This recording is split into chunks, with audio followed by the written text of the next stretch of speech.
ನೀವು ಎಂದಾದ್ರೂ ಯೋಚನೆ ಮಾಡಿದ್ರಾ ನಿಮ್ಮ ಮಂತ್ಲಿ ಸ್ಯಾಲರಿ ಕೇವಲ 15,000, ಅದರಿಂದ ಮನೆ ಖರ್ಚು ಕೂಡ ನಡೆಯೋದಿಲ್ಲ. ಇನ್ವೆಸ್ಟ್ಮೆಂಟ್ ಮಾಡಿ ಕೋಟಿಗಟ್ಟಲೆ ದುಡ್ಡು ಮಾಡೋದು ಹೇಗೆ ಅಂತ? ವೆಲ್, ನೀವು ತಪ್ಪು ತಿಳ್ಕೊಂಡಿದ್ರಿ. ಇವತ್ತು ನಿಮ್ಮ ಎಲ್ಲ ಕನ್ಫ್ಯೂಷನ್ ದೂರವಾಗುತ್ತೆ. ಯಾಕಂದ್ರೆ ಇವತ್ತಿನ ವಿಡಿಯೋದಲ್ಲಿ ನಾವು ನೋಡೋಣ ಹೇಗೆ ಒಬ್ಬ ಮಿಡಲ್ ಕ್ಲಾಸ್ ವ್ಯಕ್ತಿ ಕೇವಲ 15,000 ರೂಪಾಯಿ ಇನ್ವೆಸ್ಟ್ಮೆಂಟ್ ಮಾಡಿ ಕೋಟಿಗಟ್ಟಲೆ ದುಡ್ಡನ್ನ ದುಡಿಬಹುದು ಅಂತ. ಅದರ ಜೊತೆಗೆ ನಾನು ನಿಮಗೆ 3 ಡಿಫರೆಂಟ್ ಆಪ್ಷನ್ಸ್ ಕೂಡ ತಿಳಿಸ್ತೀನಿ. ಇದರಿಂದ ನಿಮಗೆ ಯಾವ್ದು ಬೆಸ್ಟ್ ಆಪ್ಷನ್ ಅಂತ ಗೊತ್ತಾಗುತ್ತೆ. ಈ ವಿಡಿಯೋದಲ್ಲಿ ನಾವು ಎಲ್ಲಾ ರೀತಿ ಕ್ಯಾಲ್ಕುಲೇಷನ್ ಮಾಡಿ ಎಕ್ಸಾಂಪಲ್ ಜೊತೆಗೆ ಹೇಗೆ ನೀವು 15ರಿಂದ 20,000ದಲ್ಲಿ ಇವತ್ತಿನ ದಿನ ಫೈನಾನ್ಷಿಯಲಿ ಫ್ರೀ ಆಗ್ಬಹುದು ಅಂತ ನೋಡೋಣ. ಈ ವಿಡಿಯೋ ತುಂಬಾನೇ ಇಂಟ್ರೆಸ್ಟಿಂಗ್ ಮತ್ತೆ ಇನ್ಫಾರ್ಮೇಟಿವ್ ಆಗಿರುತ್ತೆ. ಅದಕ್ಕೋಸ್ಕರ ಈ ವಿಡಿಯೋವನ್ನ ಕೊನೆ ತನಕ ನೋಡಿ, ಯಾಕಂದ್ರೆ ಈ ವಿಡಿಯೋ ನಿಮ್ಮ ಜೀವನವನ್ನ ಬದಲಾಯಿಸಬಹುದು. ಸರಿ, ಈಗ ನೀವು ನಿಮ್ಮ ಎಜುಕೇಶನ್ ಅನ್ನು ಮುಗಿಸಿ ಒಂದು ಕಾರ್ಪೊರೇಟ್ ವರ್ಲ್ಡ್ ಗೆ ಬಂದಾಗ ಅಲ್ಲಿ ನಿಮಗೆ ಸ್ಟಾರ್ಟಿಂಗ್ ಬೇಸಿಕ್ ಸ್ಯಾಲರಿ 15,000 ಇರುತ್ತೆ ಅಂತ ಅನ್ಕೊಳ್ಳೋಣ. ಈಗ ನೀವು ಈ 15,000ದಲ್ಲಿ ಸ್ವಲ್ಪ ಹಣ ಸೇವ್ ಮಾಡಲು ಅಥವಾ ಇನ್ವೆಸ್ಟ್ ಮಾಡಲು ಶುರು ಮಾಡಿ. ಅದರ ಇನ್ವೆಸ್ಟ್ಮೆಂಟ್ ಆಪ್ಷನ್ಸ್ ಗಳನ್ನ ಹೇಳೋ ಮೊದಲು ನಾನು ನಿಮಗೆ ಒಂದು ಇಂಪಾರ್ಟೆಂಟ್ ಇನ್ಫಾರ್ಮೇಶನ್ ಅನ್ನ ಹೇಳಬೇಕು. ನೋಡಿ, ನಿಮ್ಮ 15,000 ಸ್ಯಾಲರಿಯಲ್ಲಿ ನೀವು ಎಂದಿಗೂ ರಿಚ್ ಆಗಲು ಸಾಧ್ಯ ಇಲ್ಲ ಅಂತ ಅಲ್ಲ, ಆದ್ರೆ ಇದು ಪ್ರಾಕ್ಟಿಕಲ್ ವರ್ಲ್ಡ್. ಈ ದುನಿಯಾದಲ್ಲಿ ನೀವು ಸರ್ವೈವ್ ಮಾಡ್ಬೇಕಂದ್ರೆ ನಿಮ್ಮ ಅರ್ನಿಂಗ್ ಕೂಡ ಜಾಸ್ತಿ ಆಗ್ಲೇಬೇಕು. ಅದಕ್ಕಾಗಿ ನಿಮ್ಮ ಜಾಬ್ ಸಿಕ್ಕ ತಕ್ಷಣ ಅದರಿಂದ ಕನಿಷ್ಠ 20ರಿಂದ 30% ಹಣವನ್ನ ಉಳಿಸಿ ಅದನ್ನ 3 ಅಥವಾ 4 ತಿಂಗಳ ಕಾಲ ನಿಮ್ಮ ಮೇಲೆ ಇನ್ವೆಸ್ಟ್ ಮಾಡಿ. ನಿಮ್ಮ ಮೈನ್ ಜಾಬ್ ನ ಜೊತೆಗೆ ಒಂದು ಸೈಡ್ ಇನ್ಕಮ್ ಅನ್ನ ಗಳಿಸಲು ಶುರು ಮಾಡಿ. ಇವತ್ತಿನ ದಿನ ಒಂದು ಒಳ್ಳೆ ವಿಷಯ ಏನಂದ್ರೆ, ನೀವು ಏನಾದ್ರೂ ಹೊಸದನ್ನ ಕಲಿಬೇಕಂದ್ರೆ ಇವತ್ತಿನ ದಿನ ಹೊರಗೆ ಹೋಗ್ಬೇಕಾಗಿಲ್ಲ. ನೀವು ನಿಮ್ಮ ಎಕ್ಸ್ಟ್ರಾ ಟೈಮ್ ಅಲ್ಲಿ ಕೋರ್ಸ್ ಅನ್ನ ಮಾಡಬಹುದು. ಶಾರ್ಟ್ ಟರ್ಮ್ ಸ್ಕಿಲ್ಸ್ ಅನ್ನ ಕಲಿತು ಬೇರೆಯವರ ಕೆಳಗೆ ಕೆಲಸ ಮಾಡಬಹುದು. ಎಕ್ಸಾಂಪಲ್ ಗೆ ಫ್ರೀಲಾನ್ಸಿಂಗ್. ನೀವು ಕಂಟೆಂಟ್ ರೈಟಿಂಗ್ ಅಥವಾ ವಿಡಿಯೋ ಎಡಿಟಿಂಗ್ ಗೆ ಸಂಬಂಧಿಸಿದ ಯಾವುದೋ ಸ್ಕಿಲ್ ಅನ್ನ ಕಲಿತರೆ 2-3 ತಿಂಗಳಲ್ಲಿ ಶಾರ್ಟ್ ಟರ್ಮ್ ಕೋರ್ಸ್ ಮಾಡಿ ಒಂದು ಪ್ರಾಜೆಕ್ಟ್ ಅನ್ನ ಮಾಡಿ ನಿಮ್ಮ ಪೋರ್ಟ್ಫೋಲಿಯೋ ಬಿಲ್ಡ್ ಮಾಡ್ಕೋಬಹುದು.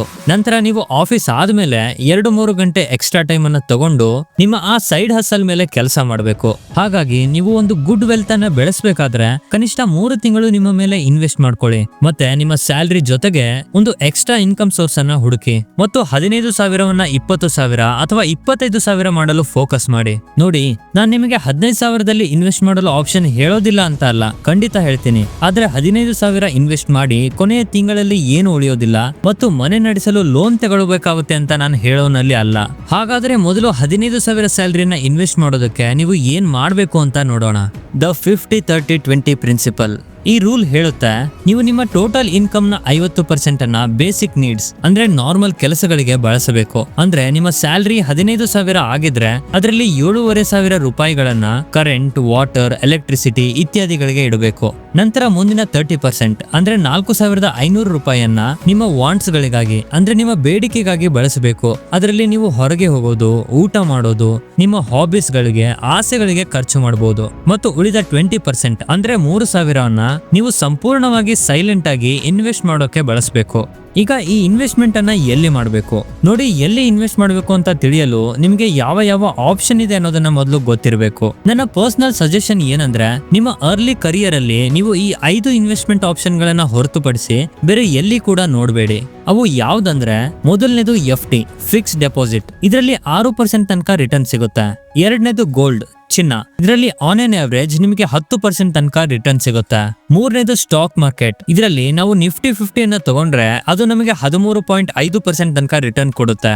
ನಾಲ್ಕನೇದು ಮಿಡ್ ಕ್ಯಾಪ್ 100 ಕಂಪನಿಗಳು. ಇವು ಸ್ವಲ್ಪ ಹೈ ರಿಟರ್ನ್ ನೀಡುತ್ತೆ, ಅಂದ್ರೆ ಆನ್ ಎನ್ ಅವರೇಜ್ 14ರಿಂದ 14.5 ಆಸುಪಾಸು.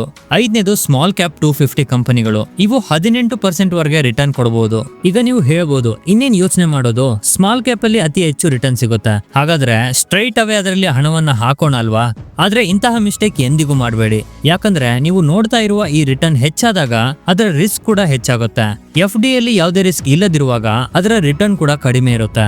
ಹಾಗಾದ್ರೆ ಸ್ನೇಹಿತರೆ, ಈಗ ಏನ್ ಮಾಡೋದು ಅಂತ ನೀವು ಯೋಚನೆ ಮಾಡ್ತಿರ್ಬೋದು. ಈಗ ನಿಮಗಾಗಿ ಇಲ್ಲಿ 3 ಆಪ್ಷನ್ಸ್ ಗಳನ್ನ ಹೇಳ್ತೀನಿ. ಅದರಲ್ಲಿ ಅದು ಎಷ್ಟು ರಿಟರ್ನ್ ಕೊಡುತ್ತೆ, ಎಷ್ಟು ಸಮಯ ತಗೊಳುತ್ತೆ ಎಲ್ಲವನ್ನ ನೀವು ಕ್ಯಾಲ್ಕುಲೇಷನ್ ಮಾಡಬಹುದು. Option number 1 safe option FD. ನಾನು ನಿಮಗೆ ಹೇಳಿದಂತೆ FD ಯಲ್ಲಿ ನಿಮಗೆ ಕೇವಲ 6% ಮಾತ್ರ ರಿಟರ್ನ್ ಸಿಗುತ್ತೆ. ಆದ್ರೆ FD ಯಲ್ಲಿ ಒಂದು ಇಶ್ಯೂ ಇದೆ. ಅದು ಏನಂದ್ರೆ, FD ಯಲ್ಲಿ ಸಿಗುವ ರಿಟರ್ನ್ ಮಾರ್ಕೆಟ್ ನ ಇನ್ಫ್ಲೇಷನ್ ಅನ್ನ ಬೀಟ್ ಮಾಡಲು ಆಗೋದಿಲ್ಲ. ಇನ್ಫ್ಲೇಷನ್ 5ರಿಂದ 7% ನಡುವೆ ಇರುತ್ತೆ. ಮತ್ತು ಇದರ ಇಂಟ್ರೆಸ್ಟ್ 6% ಹತ್ರ ಇರುತ್ತೆ. ಆದ್ರೂ ಒಮ್ಮೆ ಕ್ಯಾಲ್ಕುಲೇಷನ್ ಮಾಡಿ ನೋಡೋಣ. ನಾವು 15,000 ಸ್ಯಾಲರಿಯಲ್ಲಿ 20% ಅಂದ್ರೆ 3,000ವನ್ನ FD ಮೂಲಕ ಇನ್ವೆಸ್ಟ್ ಮಾಡಿದ್ರೆ ಎಷ್ಟು ರಿಟರ್ನ್ ಸಿಗುತ್ತೆ? ಈಗ ನಾನು ಇಲ್ಲಿ ಅಸ್ಯೂಮ್ ಮಾಡ್ತೀನಿ, ಕಾಲ ಕಳೆದಂತೆ ನಿಮ್ಮ ಸ್ಯಾಲರಿ ಕೂಡ ಹೆಚ್ಚಾಗುತ್ತೆ, ಅಂದ್ರೆ ನಿಮ್ಮ ಇನ್ವೆಸ್ಟ್ಮೆಂಟ್ ಸಹ ಹೆಚ್ಚಾಗುತ್ತೆ. ಹಾಗಾದ್ರೆ ಪ್ರತಿ ವರ್ಷಕ್ಕೆ ನಿಮ್ಮ ಇನ್ವೆಸ್ಟ್ಮೆಂಟ್ ಅನ್ನ 10% ಹೆಚ್ಚಿಸೋಣ. ಈಗ ನಾವು ಇಲ್ಲಿ ಇನ್ಫ್ಲೇಷನ್ ಅನ್ನ ಅಡ್ಜಸ್ಟ್ ಮಾಡಿದ ನಂತರ ನಮ್ಮ ಹಣದ ರಿಯಲ್ ವ್ಯಾಲ್ಯೂ ಏನಂತ ನೋಡಬೇಕು. ಈ ಚಾರ್ಟ್ ಅಲ್ಲಿ ನೀವು ಬೇರೆ ಬೇರೆ ಆಸೆಟ್ ಕ್ಲಾಸ್ ಅನ್ನ ನೋಡಬಹುದು. ಮೊದಲ ಆಪ್ಷನ್ ಅಲ್ಲಿ ನೀವು 100% ಪೂರ್ಣ ಹಣವನ್ನ FD ಅಲ್ಲಿ ಹೂಡಿಕೆ ಮಾಡ್ತಾ ಇದ್ದೀರಾ. ನೀವು ನೋಡಬಹುದು 10 ವರ್ಷದಲ್ಲಿ 5,73,000ವನ್ನ ಇನ್ವೆಸ್ಟ್ ಮಾಡಿರ್ತೀರಾ. ಅದರ ಫ್ಯೂಚರ್ ವ್ಯಾಲ್ಯೂ 7,53,000 ಆಗಿರುತ್ತೆ. ಆದ್ರೆ ಅದನ್ನ ಇನ್ಫ್ಲೇಷನ್ ತೆಗೆದಾಗ 4,50,000 ಆಗುತ್ತೆ. ಅದೇ ರೀತಿ 15 ವರ್ಷ, 20 ವರ್ಷ, 25 ವರ್ಷದ ತನಕ ನೀವು ಇನ್ವೆಸ್ಟ್ ಮಾಡಿದ್ರೆ ನಿಮ್ಮ ಇನ್ವೆಸ್ಟೆಡ್ ವ್ಯಾಲ್ಯೂ 35 ಲಕ್ಷ ಆಗಿರುತ್ತೆ. ಅದರ ಫ್ಯೂಚರ್ ವ್ಯಾಲ್ಯೂ 62 ಲಕ್ಷ ಆಗಿರುತ್ತೆ. ಆದ್ರೆ ನೀವು ಈ ಸೈಡ್ ಅಲ್ಲಿ ಇನ್ಫ್ಲೇಷನ್ ಎಲ್ಲ ತೆಗೆದಾಗ ಅದು ಕೇವಲ 17 ಲಕ್ಷ ಮಾತ್ರ ಉಳಿಯುತ್ತೆ. ಹೀಗೆ ಯಾಕಂದ್ರೆ ಇನ್ಫ್ಲೇಷನ್ ನಿಮ್ಮ ವ್ಯಾಲ್ಯೂ ಅನ್ನ ಕಡಿಮೆ ಮಾಡುತ್ತೆ. ಜೊತೆಗೆ ನೀವು ಪೂರ್ತಿ 30 ವರ್ಷ ಇನ್ವೆಸ್ಟ್ ಮಾಡಿದ್ರೆ ನಿಮ್ಮ ಇನ್ವೆಸ್ಟೆಡ್ ವ್ಯಾಲ್ಯೂ 59 ಲಕ್ಷ ಆಗಿರುತ್ತೆ. ಆಗ ಅದು 1 ಕೋಟಿ ಟಚ್ ಮಾಡುತ್ತೆ. ಅಂದ್ರೆ ನೀವು FD ಅಲ್ಲಿ ನಿಮ್ಮ SIP ಅನ್ನ ಶುರು ಮಾಡಿದ್ರೆ ಅದು 30 ವರ್ಷ ಆದ ಮೇಲೆ 1 ಕೋಟಿಗೆ ತಲುಪುತ್ತೆ. FD ಅಲ್ಲಿ ಇನ್ವೆಸ್ಟ್ ಮಾಡೋದೊಂದು ಸೇಫ್ ಆಪ್ಷನ್. ಯಾಕಂದ್ರೆ ಎಲ್ಲಿ ಮಾರ್ಕೆಟ್ ಅಲ್ಲಿ ಆಗುವ ಅಪ್ಸ್ ಅಂಡ್ ಡೌನ್ಸ್ ನಿಮಗೆ ಯಾವುದೇ ರೀತಿಯ ಡಿಫರೆನ್ಸ್ ಕೊಡೋದಿಲ್ಲ. ಆದ್ರೆ ಇನ್ವೆಸ್ಟ್ಮೆಂಟ್ ಅಲ್ಲಿ ಒಂದು ಗೋಲ್ಡ್ ರೂಲ್ ಇದೆ, ಕಡಿಮೆ ರಿಸ್ಕ್ ಕಡಿಮೆ ರಿಟರ್ನ್. ಮತ್ತು 15,000 ಗಳಿಸುವ ವ್ಯಕ್ತಿ ಇಷ್ಟು ಇನ್ವೆಸ್ಟ್ಮೆಂಟ್ ಮಾಡಿದ ನಂತರವೂ ಏನು ಸಿಗದಿದ್ರೆ FD ನಮ್ಮ ಇನ್ಫ್ಲೇಷನ್ ಅನ್ನು ಕೂಡ ಬೀಟ್ ಮಾಡಲು ಸಾಧ್ಯ ಇಲ್ಲ. ಆದ್ರಿಂದ ನಾವು ಮುಂದಿನ ಆಪ್ಷನ್ ಕಡೆಗೆ ಹೋಗೋಣ, ಅಂದ್ರೆ ಸ್ಟಾಕ್ ಮಾರ್ಕೆಟ್.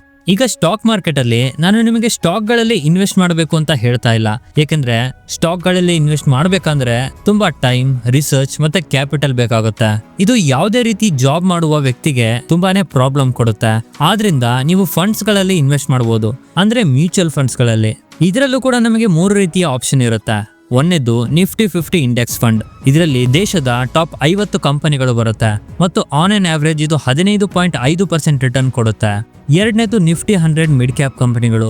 ಇದೊಂದು ಸ್ಟೇಬಲ್ ಗ್ರೋತ್ ನ ಕಂಪನಿ ಆಗಿರುತ್ತೆ.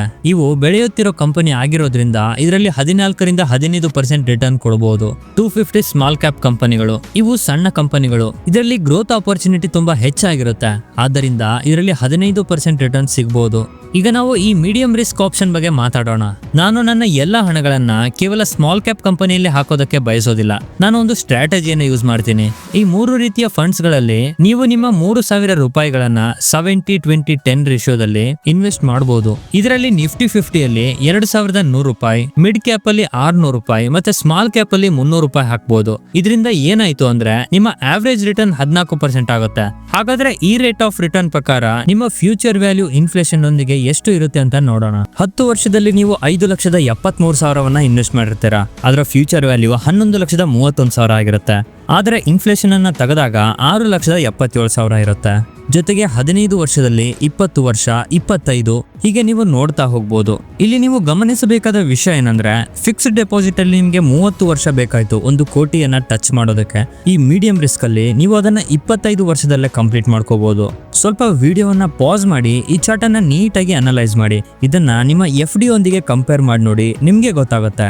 ಈ 2 ಆಪ್ಷನ್ಗಳಲ್ಲಿ ಒಂದು ವಿಷಯವನ್ನ ನೀವು ನೋಟಿಸ್ ಮಾಡಿರ್ಬೋದು. ನಾವು FD ಅಲ್ಲಿ ಇನ್ವೆಸ್ಟ್ ಮಾಡುವಾಗ ನಮಗೆ ಸಿಗುವ ಆಕ್ಚುಯಲ್ ಪ್ರೈಸ್ ನಮ್ಮ ಇನ್ವೆಸ್ಟ್ಮೆಂಟ್ ಅಮೌಂಟ್ ಗಿಂತ ತುಂಬಾನೇ ಕಡಿಮೆ ಇತ್ತು. ಆದ್ರೆ ಆಪ್ಷನ್ 2ರಲ್ಲಿ ಅಂದ್ರೆ ಮೀಡಿಯಂ ರಿಸ್ಕ್ ಆಪ್ಷನ್ ಅಲ್ಲಿ ನಮಗೆ ಪ್ರತಿ ಬಾರಿ ನಮ್ಮ ಇನ್ವೆಸ್ಟ್ಮೆಂಟ್ ಗಿಂತ ಹೆಚ್ಚು ಅಮೌಂಟ್ ಸಿಗುತ್ತೆ.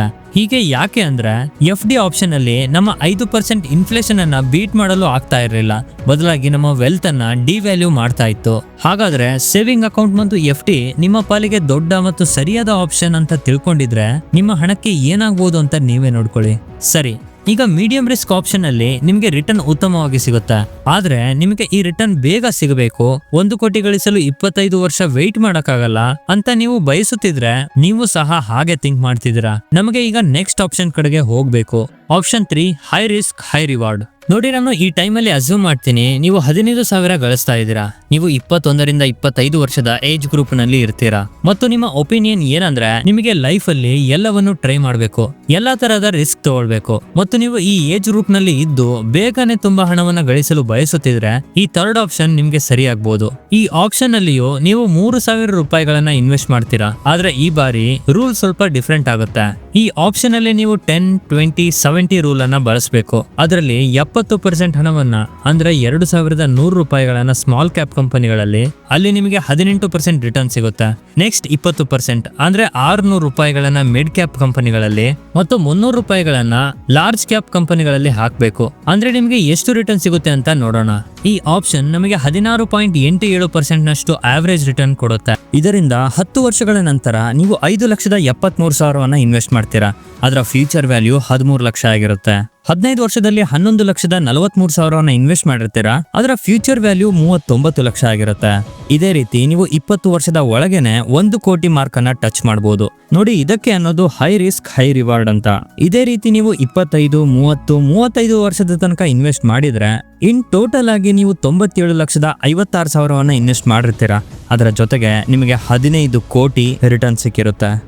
ಜಸ್ಟ್ ಇಮ್ಯಾಜಿನ್ ಸ್ನೇಹಿತರೆ, ನಿಮ್ಮ ಕೇವಲ 3,000 ರೂಪಾಯಿಯನ್ನ ಇನ್ವೆಸ್ಟ್ಮೆಂಟ್ ಮಾಡಿ ನಿಮಗೆ 15.5 ಕೋಟಿ ಅಂದ್ರೆ ಅದು ತಮಾಷೆ ಮಾತಲ್ಲ. ಅದನ್ನ ಇನ್ಫ್ಲೇಷನ್ ಅಡ್ಜಸ್ಟ್ ಮಾಡಿನೂ ನಿಮಗೆ 2.5 ಕೋಟಿ ಸಿಗಬಹುದು.